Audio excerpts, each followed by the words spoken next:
So we'll be talking about the heme metabolism now and its related disorders. So where do we find the heme?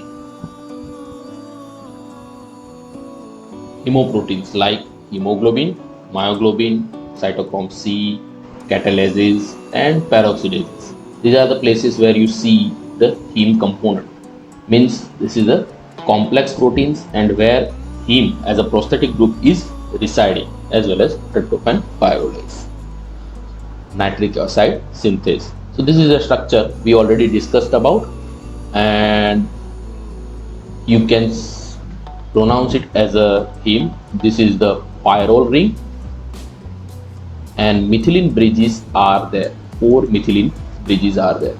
Basically, it's a asymmetric molecule, and considered they are having a multiple series like series or 3 series. Out of this, series 3 is most predominant and it is normally generated inside the body. So here it is also called as series 9, and he devised that there are almost 15 possible isomers of this 9 series. In our body, the first isomer which has a regular substitution are propionyl group, acetyl group, methyl group, and vinyl group. Please remember this propionyl, acetyl, methyl, and vinyl as a P, A, M, and V. We are going to substitute them over the time when this heme structure generation is going to be discussed. So how this biosynthesis of heme occurs? Where does it occur? Bone marrow and liver. Bone marrow is the largest part. Inside this bone marrow, where does it occur? Mitochondria and cytosol. So there is the 2 places. So whole cell is involved in generation of heme. Now what are the substrate what we require initially for starting of the heme is succinyl coenzyme and glycines. What are important intermediates is delta ALA, porphobilinogen, uroporphyrinogen 3, coproporphyrinogen 3, protoporphyrin 9. These are the intermediates, and ultimately we get the heme. And the regulatory enzymes are initial ALA synthase. Okay, so this is just a overview of a heme biosynthesis. We'll discuss in detail about each and every one, but this is just a overview. Your succinyl coenzyme and glycine generates delta ALA that comes out from mitochondria, converts into porphobilinogen, uroporphyrinogen 3 is generated, and uroporphyrinogen 1 is also generated. Out of this, it is generating coproporphyrinogen 3. This coproporphyrinogen 3 goes back into the mitochondria, gets converted into protoporphyrin 9, then protoporphyrin 9, and ultimately you generate the heme. So total 7 steps are there. So we'll discuss each and every one in detail now. So first is ALA synthesis. So what happens is that in presence of PLP, succinyl coenzyme and glycine, they are going to be condensed and create a delta ALA. So if you have a pyridoxine deficiency, this can lead to anemia because initial step of heme generation is not there, hemoglobin is not there, basically it leads to the anemia. So remember, pyridoxine is important vitamin. Here this enzyme is located inside the mitochondria, and this is the rate limiting step of the process. So you have succinyl coenzyme and glycines combining together and leading to intermediate that is called as beta adipate, and once carbon dioxide is removed, you have the delta AL. Now second step, formation of porphobilinogen PBG. Now 2 delta ALA binds it together, dehydration process happens, water molecule is removed, and you generate the porphobilinogen. Enzyme dehydratase contains zinc. It's a metalloenzyme and can be inhibited by the lid. Now here again, this PBG is still a monopyrrole. We are going to reach to the tetrapyrrole. So this is how the pyrrole rings are generated over here.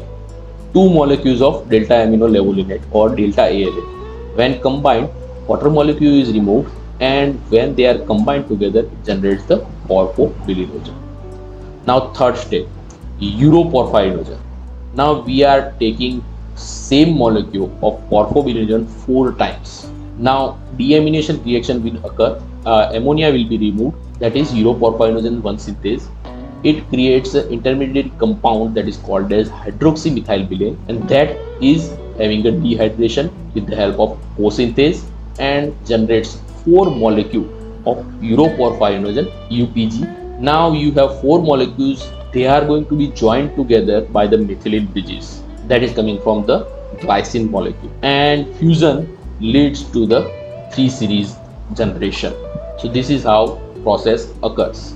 Single and ultimately a single molecule of uroporphyrinogen is generated where they are combined together with the methylene bridges, and here in center you have the nitrogen atoms. So generally, because uroporphyrins were initially found in the urine, that's why they are having a uro at the initial. So if you see, there is should be AP, acetate and propionate, acetyl propionate. See, these are the groups which are combined, attached together. AP. But uroporphyrin 3 has a altered structure. AP, PA. So your structure or the fourth compound is inverted. Okay, acetate as well as propionate are reversed together. Now this uroporphyrinogen 3 will remove 4 carbon dioxide and generate coproporphyrinogen 3 with the help of decarboxylase. And here these acetate groups are decarboxylated to generate the methyl group. So M will come into the reaction. So MP instead of AP, it is generating the MP and PM. So now coproporphyrinogen, because they were first initially discovered in the feces, that's why there is a copro initial in the process. Now coming to the synthesis of PPG. So coproporphyrinogen in the presence of NADPH and removal of carbon dioxide gets converted into protoporphyrinogen 3, PPG3. Oxidase enzyme is utilized and 2 propionic side chains are decarboxylated to vinyl, and then protoporphyrin 9 is generated by removal of the 4 hydrogen atoms. Here oxidation will be required as a oxygen, and methylene is converted into methynyl. This is the place where your colored porphyrins are formed, and thus protoporphyrin 9 is a colored compound. Now last step is the generation of heme. You add the iron molecule and ultimately you generate the heme. Heme synthase or pyrochelatase is the enzyme that is going to be utilized. Here iron or ferrous iron atom will be combined with nitrogen of pyrrole rings, and one will be attached with the globin, and remaining sixth valency is open for the oxygen. So if you have an oxidized form, you have a hematine, and basically it loses the property of carrying the oxygen. So heme basically is red while hematine is dark brown. So this is the process. In the center you add the heme. So how this regulation occurs of this process? In liver, it is required to make cytochrome P450, which are involved in the detoxification, while in erythroid cell, it used for the generation of the hemoglobins. So inside liver, first step is going to be rate limiting step, and oxidized product will control the process through 3 mechanisms. There are feedback mechanism inhibition, ALS synthase suppression, and inhibition of the transport of ALS synthase from cytosol to mitochondria. So what are the drug effects? ALS synthase activity, they are increased by the phenobarbital, insecticides or carcinogens, and they are metabolized by the cytochrome P450. So when you administer these drugs, the heme levels are going to get depleted, and because their increased incorporation into cytochrome P450, and because you have less amount of heme available, leads to increased synthesis of the beta AL. How this repression of enzyme occurs? So when you talk about the enzyme, they are basically proteins that are coming from the DNA and has a repressor gene as well as and promoter component. So if you have a structural gene where your repressor is attached, your component will be less generated. So heme becomes the co-repressor for the operator genes, and it is going to block the synthesis of ALA synthesis. In erythrocytes, ALA synthesis is not controlling the heme synthesis. Here, uroporphyrinogen synthase, hydroxymethylbilane synthase, and PBG deaminase as well as ferrochelate, they regulate the heme formation. Here, ALA synthase gets allosterically inhibited by hematine. So if you have too much amount of heme, it gets converted into hematine and ALA synthesis will be inhibited. Plus there is a compartmentalization. So you see in the initial slide 1, 5, 6 and 7 is happening inside the mitochondria, while 2, 3, 4 is happening inside the cytoplasm. So this lead to different controlling the mechanism. So you can see over here, initially ALA is generated, then it comes out. So these enzymes will be differently regulated and this enzyme will be differently regulated. Now coming to the hemoglobin catabolism, how it gets degraded process. Basically your erythrocytes have a lifespan of 120 days, and at the end of this period they are removed from the circulation, taken up by the macrophages in the RE system and destroyed inside the spleen as well as liver. Per day around 6 gram of hemoglobin is broken down and resynthesized. This is where we talk about around 70 kg of healthy adult man. Now globin part can be reutilized, formation of again hemoglobin, or it can be degraded to individual amino acids and they can undergo their own metabolism, including participation in fresh globin synthesis. So this can go both way, either reutilize or globin can again go into making of the. Now what are the sources? Once we talk about the catabolism, what are the sources of heme, free heme? Almost 80%, which is subject to be degradation, comes from the erythrocyte, while 20% comes from the other hemoproteins present in the different various other cells, including immature RBCs. So this is the complete style. So initially we talked about the globin part. Now what happens to heme? And this is your structure. Here microsomal enzyme will break up the whole structure. Heme oxygenase will break up the chain and make it the linear structure that is called as biliverdin. That is still again in the tetrapyrrole compound, but it is not circular, but it is in a linear way. So heme oxygenase is a microsomal enzyme. It utilizes NADPH and oxygen, and methynyl bridges are clipped between two pyrrole rings and creates the biliverdin. At the same time, this oxygenase also converts ferrous ion into the ferric form and it will be released into the circulation. So what we get is iron, biliverdin and carbon monoxide, and this extra amount of heme availability, it is going to increase the activity of this oxygenase enzyme. Now biliverdin, when we talk about birds as well as amphibia, they are directly excreted. That's why their species are green in color, while in mammals it is further degraded to convert into the bilirubin. Here again NADPH is utilized. That enzyme is biliverdin reductase. So methylene bridges are reduced to form a methylene group and forms the bilirubin, which is a yellow pigment. So almost 1 gram of hemoglobin degradation ultimately gives us around 35 milligram of bilirubin. So per day around 250 to 350 milligram of bilirubin is produced in the human adults. So what happens to this bilirubin? It is further metabolized and excreted from the body. So what are the steps? First, it is taken up by the liver, then conjugation process occurs, then secretion into the bile, and ultimately excretion through feces or urine occurs. So first, transport of bilirubin towards the liver. Bilirubin basically it's a lipophilic and it is insoluble in aqueous solution. So they are transported in the bound form with the albumin as a 2 binding site which binds with the bilirubin. Almost 25 milligram of bilirubin is tightly bound per 100 ml of plasma, while rest of the bilirubin it binds loosely and can enter the tissues.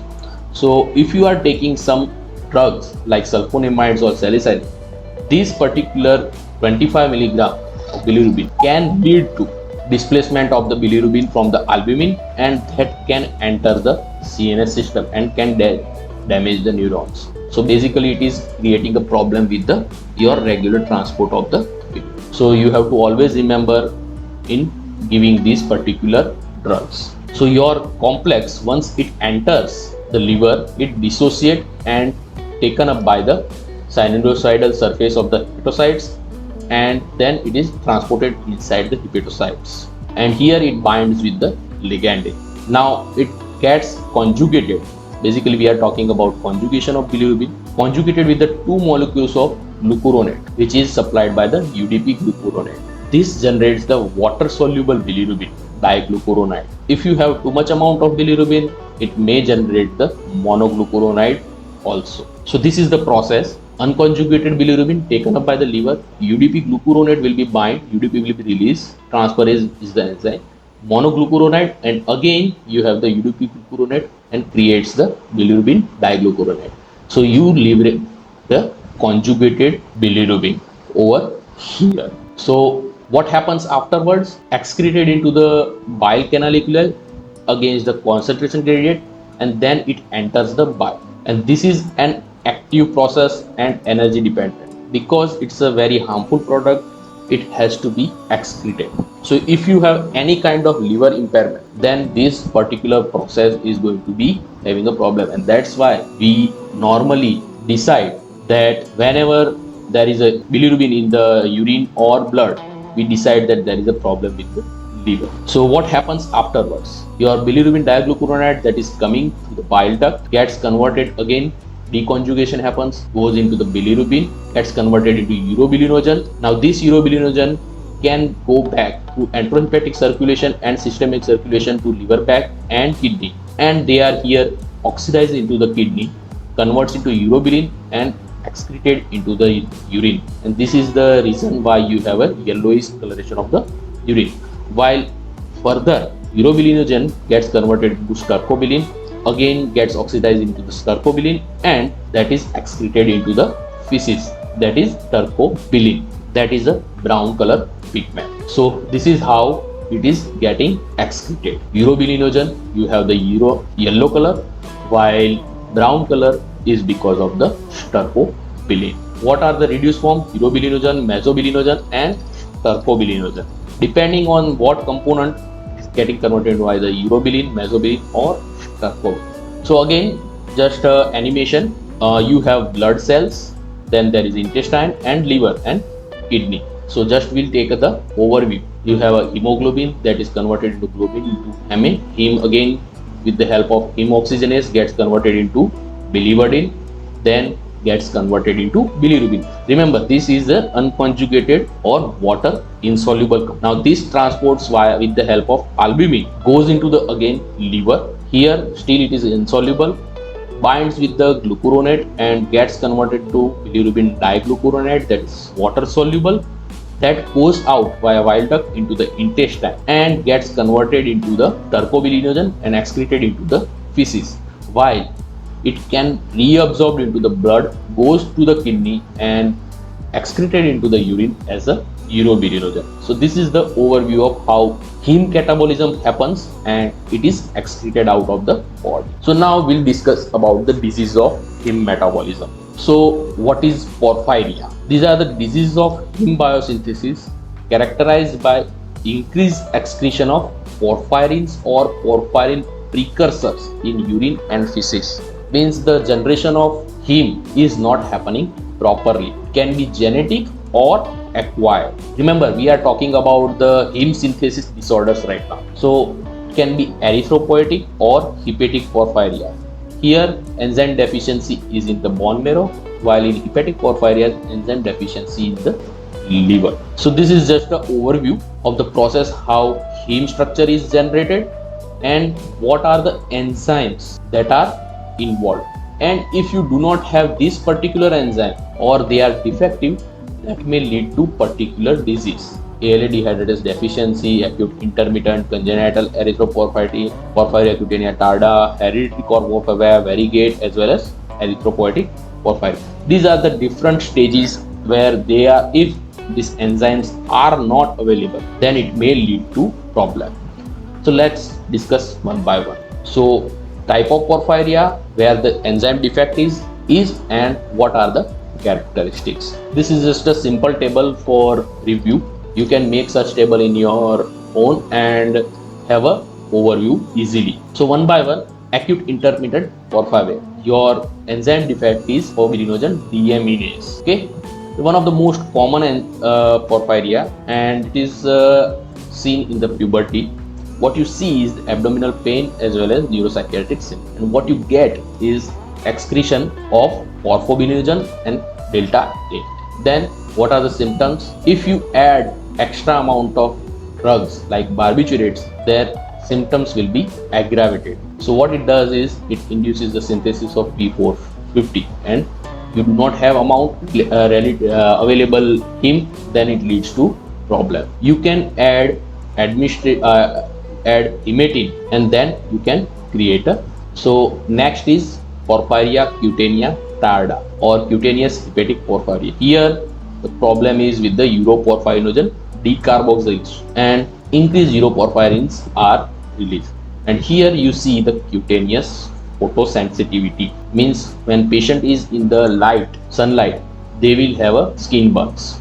Then hereditary coproporphyria defect is conversion from coproporphyrinogen 3 to protoporphyrinogen 9. Oxidase is not available. Patients are again just like cutanea tarda, photosensitive, and their symptoms are similar to acute intermittent porphyria. Next is variegate porphyria. Again, you have protoporphyrinogen 9 to protoporphyrin 9. The oxidase protoporphyrinogen 9 protoporphyrinogen oxidase is going to be defective. So your protoporphyrin 9 is not getting produced. So all previous intermediates are coming out into the urine as well as feces. Your urine gets colored, and also patient exhibits the photosensitive. Then comes congenital erythropoietic porphyria, hydroxymethylbilirubin 2 uroporphyrinogen 3. Your urine will be pink colored, there will be photosensitivity, and itching and burning of the skin will be present. So this is erythropoietic porphyria. You can see over here, these are some of the skin burns, and this is the urine which is present of the patient. Then comes the protoporphyria. Last, protoporphyrin means spirochelatase is defective. So protoporphyrin 9 is getting accumulated over here, and here biopsy, if you are going to do, it will exhibit red fluorescence. Then acquired or toxic porphyrias. These are congenital till now. Now we are talking about acquired. Maybe due to heavy metals, toxic compounds, or some drugs. What it does is inhibits the enzymes like ALA dehydratase, uroporphyrin 1 synthase, or ferrochelatase. So this is just the idea. Plumboporphyria is called. So ALA dehydratase is going to be blocked because of the lead poisoning, and this leads to the non-availability of heme and leads to toxic porphyrias. Now talking about the hyperbilirubinemia. This was previous, their problem was with the heme. Now we are talking about the problem with the degradation of the bilirubin. Can be conjugated or unconjugated hyperbilirubinemia. To congenital as well as acquired classification can be done. So what are congenital hyperbilirubinemias? Abnormal uptake of conjugation or excretion of the bilirubin due to defects. And 4 syndromes are classified: Crigler-Najjar syndrome, Gilbert's disease, Dubin-Johnson syndrome, and Rotter syndrome. What happens in the Crigler-Najjar is that due to glucuronide transferase, which does the conjugation, is defective. There are 2 types, 1 and 2, while 1 is fatal, can lead to Karnick tears. Okay, Gilbert's disease, it's a autosomal trait, impaired hepatic uptake of the bilirubin is there, and glucuronide transferase is there. Dubin-Johnson syndrome, it's an autosomal recessive trait, which is because of the mutation in the MRP2 protein, and that leads to black liver jaundice. Rotter syndrome, similar to Dubin-Johnson syndrome, but there is no exact specific defect identified, and you do not have a staining of the liver just like the Dubin-Johnson syndrome. This is just a overview of the all congenital hyperbilirubinemia. Now talking about the acquired hyperbilirubinemia. This is the part where you will normally see in your post MBBS life. This is also called as jaundice. So please pay attention over this. Production of bilirubin, more bilirubin than the liver can conjugate, and there can be obstruction. So there can be defect in the liver, there can be defect before liver, and there can be defect after liver. So based on that, we can classify them according into three: prehepatic, hepatic, or post-hepatic. So prehepatic or hemolytic, increased breakdown of hemoglobin to the bilirubin. Too much amount of hemolysis can be happening, can happen due to sickle hemoglobin, G6PD deficiency, or incompatible blood transfusion. At this point, your blood will be getting dead cells, or dead RBCs will be coming in a too much amount, hemoglobin will be too much available, but liver cannot process them. So your unconjugated bilirubin will be too much high. Now prehepatic, it happens due to overproduction of bilirubin, and too much amount of urobilinogen and stercobilinogen will be there. What are the characteristics? Unconjugated bilirubin is increased, excretion of urobilinogen is high, your feces is dark brown color, and can deposition happen in brain, as well as it can cause mental retardation. If a child has a hemolytic disease, can be transfusion can be given, or phototherapy can be given. We'll discuss about this in the later part, and conjugation can be done. Now talking about hepatic, can be problem with the liver because of viral hepatitis, chemicals, drugs, or because of cirrhosis. Here both conjugated as well as unconjugated bilirubin will be increased. This is just a cirrhosis as well as if it's cellular carcinoma patient. So what happens is that bilirubin uptake is also broke, and as well as conjugation also is affected. So both are increased, and what you have is dark color urine due to excessive excretion of bilirubin as well as urobilinogen. This is just an example of cirrhosis of liver. So your activity of alanine transaminase as well as aspartate transaminase will be increased, and what you will see is that patient will pass clay colored stools, and you will have weakness, loss of appetite, hepatomegaly, and nausea. So there can be two phases of this particular viral hepatitis: pre-icteric as well as icteric. Now initially, pre-icteric, what does it mean is that there are no visible clinical discoloration of conjunctiva as well as sclera, while in icteric phase actual hepatomegaly and discoloration appears. Now coming to the post-hepatic part, that is obstructive jaundice, can be because of gallstone, carcinoma of head of pancreas, or carcinoma of common bile duct. Here your conjugated bilirubin will be increased. So you know the anatomy.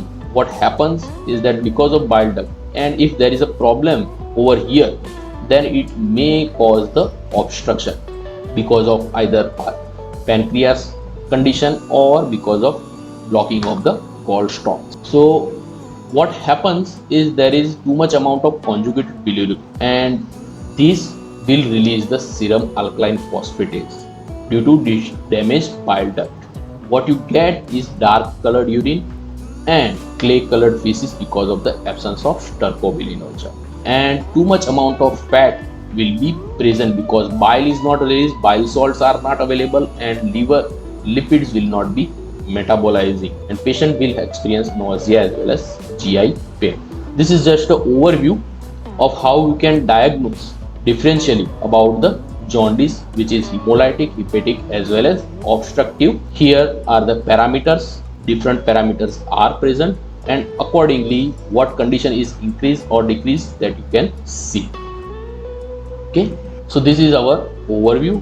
Now coming to the neonatal jaundice, increased hemolysis with the immature hepatic system, because early stage there is chance that hepatic system will not be completely activated and UDP glucuronate transferase is low, so that limits the availability and conjugation is not happening.